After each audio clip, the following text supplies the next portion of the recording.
Paz e graça, minha gente, gota de sabedoria com vocês. E hoje o assunto aparentemente pode não ser muito bom para muita gente. Estou me referindo nessas gotas de sabedoria ao tema, ao assunto que nos leva a refletir sobre nossa partida. Desfazer aqui as nossas mochilas, desmontar as tendas que são provisórias para ir para a casa do Pai. Portanto, fica comigo.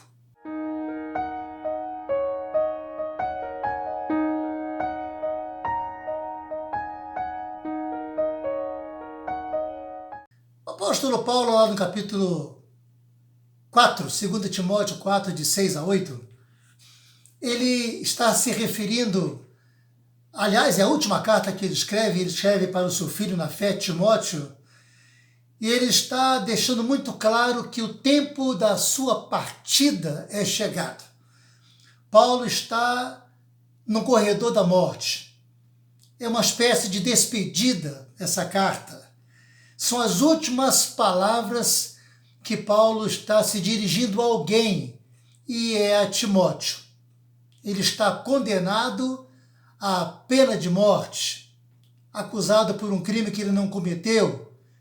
Ele foi acusado por ter incendiado, por ter insuflado os cristãos da época, em 17 de julho de 64, incendiado Roma, um absurdo. Mas o fato é que ele está condenado à morte.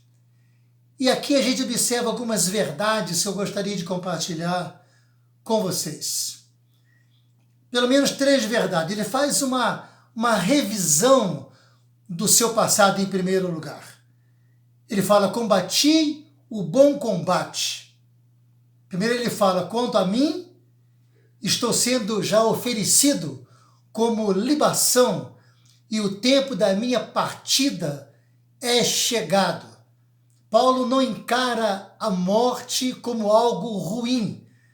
Ele torna esse assunto, ele usa um eufemismo, para caracterizar, para trazer esse momento de morte como uma simples partida.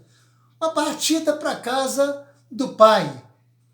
E ele deixa muito claro que, por mais que Nero, por mais que Roma tenha condenado ele à morte, ele está se oferecendo, ele se mostra como libação, como uma oferta diante do Senhor, para ir para a casa do Senhor, diante das circunstâncias, diante da sua folha corrida, diante do seu serviço ministerial, de tudo aquilo que ele fez pelo reino. Então ele fala, eu combati o bom combate.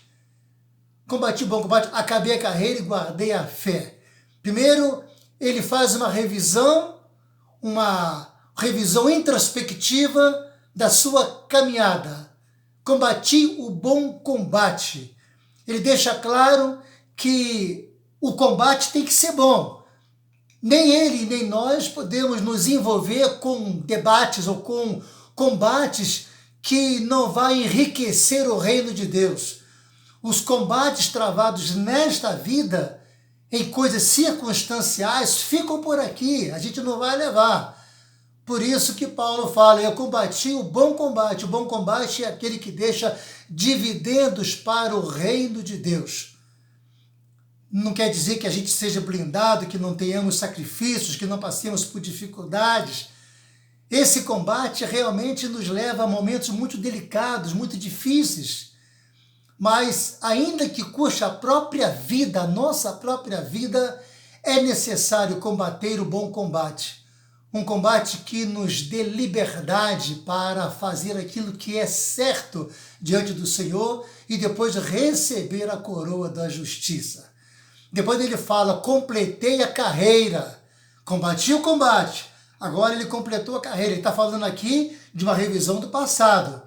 Em Atos 20, no versículo 24, quando ele está saindo de Efésios para Jerusalém, ele dá um testemunho maravilhoso, quando ele fala, porém em nada considero a minha vida preciosa para mim mesmo, contanto que complete a minha carreira e o ministério que me foi otorgado, que recebi do Senhor Jesus. para testemunhar esse evangelho da graça de Deus. Então Paulo está consciente de que a história dele, a vida dele, a caminhada dele, ela é frutífera, está sendo frutífera. E ele completa a carreira, ele está consciente daquilo que está realizando. E o objetivo dele, o alvo principal dele é completar a carreira. Qual é o nosso alvo? Qual tem sido o nosso objetivo dessa caminhada, talvez limitada? Benjamin de Israel fala de uma maneira muito interessante, né, que a vida é muito curta para ser pequena, e é mesmo. Precisamos otimizar a nossa vida para fazer dela uma vida grande, uma vida que deixe dividendos para o reino. E Paulo fala, eu completei a carreira, e você? E eu? E nós? Temos completado bem a nossa carreira? É importante a gente começar e saber terminar. Não basta começar bem, temos que terminar bem. Por isso que Paulo fala também, guardei a fé. Combati o bom combate, acabei a carreira e guardei a fé. A fé diante de tantas dúvidas, de tantas heresias, de tantas ideias contrárias, de tantos falsos profetas, perseguição diante dos próprios patrícios, né? Pessoas que caminhavam com ele e o perseguiam. Então, diante de tudo isso aí, Paulo não negociou a sua fé, Paulo não abriu mão da verdade. E é isso que nos chama a atenção nessa vida maravilhosa desse homem, que diante da morte, no corredor da morte, ele está convicto daquilo que ele precisa fazer, daquilo que o aguarda. Guardei a fé. Jamais negocie a sua fé. Jamais Paulo negociou, ou tripudiou, ou adulterou, ou profanou a sua fé em benefício de lucros. E é interessante que, se você for vendo no texto, né, quando ele continua a falar, ele fala que a melhor maneira de você terminar essa caminhada é encerrar essa caminhada, encerrar essa carreira, sabendo o que você fez, sabendo o que está fazendo agora, completando, e sabendo o que você vai fazer, o que te espera no futuro. Tá? Então, analisando o presente, o tempo dessa partida é chegada. Esse prisioneiro está no corredor da morte, ele vai morrer. Quantos de nós ficamos apavorados diante da morte, diante aí da pandemia, diante do Covid, diante de situações que nos aprisionam? Estamos vendo parentes queridos, amados. Hoje mesmo soube da partida de um pastor muito amigo nosso, pastor Josias Cardoso Machado, aos 87 anos, e também acometido pelo Covid. Mas ele é homem de Deus, homem também que completou bem a sua carreira, com certeza está na glória. O que nos impulsiona, o que nos alimenta é manter essa fé, a certeza de que a nossa fé está garantida no Senhor. E eu queria completar essa palavra falando rapidamente sobre essa partida. No grego, essa palavra partida tem 3 significados. O primeiro significado é tirar o peso das costas, é aliviar a mochila pesada. Quanto sofrimento para alguém que está na UTI, está no balão de oxigênio, está com respiradores mecânicos. Minha avó passou 10 anos em cima de uma cama com mal de Alzheimer. Que dificuldade para ela. Ela pedia para ir para a casa do pai, pedia para a gente orar, para Deus a levar, porque ela tinha certeza para onde ela ia.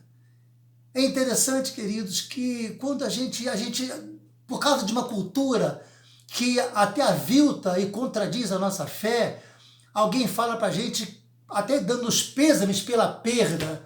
Não existe perda para aqueles que têm essa confiança.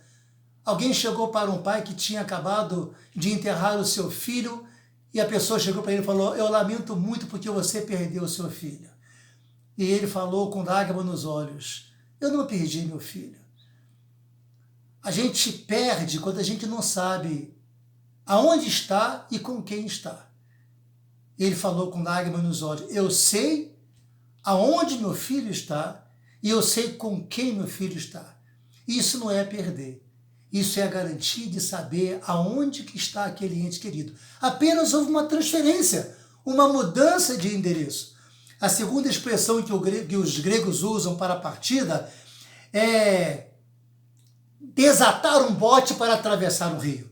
É uma travessia, é uma jornada, é um pulo para o outro lado, é sair dessa circunstância, desse momento provisório, de tendas que são armadas, de casa. Não se constrói casa em cima de uma ponte. Claro, aqui a nossa morada ela é transitória. A gente está indo para a casa do Pai, morar nas mansões celestiais.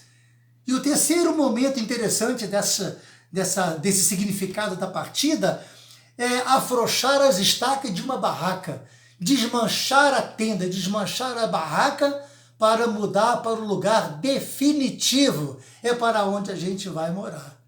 E é interessante que aí Paulo já nos aponta para o futuro. Ele olha para o passado, olha a sua carreira, olha para o presente, porque está no corredor da morte, e sabe que está muito em breve a sua partida. E agora ele fala do futuro. E no futuro ele fala, porém, nada, aliás, já agora, a coroa da justiça me está preparada, guardada, não somente para mim. Ele fala que o justo juiz está guardando a coroa dele para ele, dará naquele dia. Não somente para ele, mas para todos quanto amarem a vinda do Senhor. Meu querido, não fique com medo, não se atemorize diante das circunstâncias negativas da morte. A morte é um presente. Nós vamos morar no céu. É mudança de endereço, é só isso. Quando deixarmos esse corpo aqui, nós vamos morar no céu. Lá em Apocalipse fala que Deus se agrada, se alegra. É agradável para ele a morte dos seus justos. Você é justo, você é um filho de Deus, você é lavado pelo sangue do Cordeiro. É claro que a gente chora, a gente se entristece pela morte de alguém querido, mas nós que ficamos. Mas aquele que foi, pastor Josias, está nos braços do Pai. Minha mãe está nos braços do Pai. 2 irmãos que eu perdi, quer dizer, que foram transferidos, está, olha só o vício, está nos braços do Pai. Nós não perdemos. A gente perde quando não sabe onde está. Nós sabemos aonde eles estão. Nos braços do Pai. Fique com essa palavra. Deus te abençoe. Não se atemorize. Não fique com medo, por mais que você ou alguém seu esteja no corredor da morte. Próximo de partida, nós vamos partir muito em breve para morar com o Senhor. Guarde essa palavra no seu coração e eu quero te abençoar com essa palavra em nome de Jesus.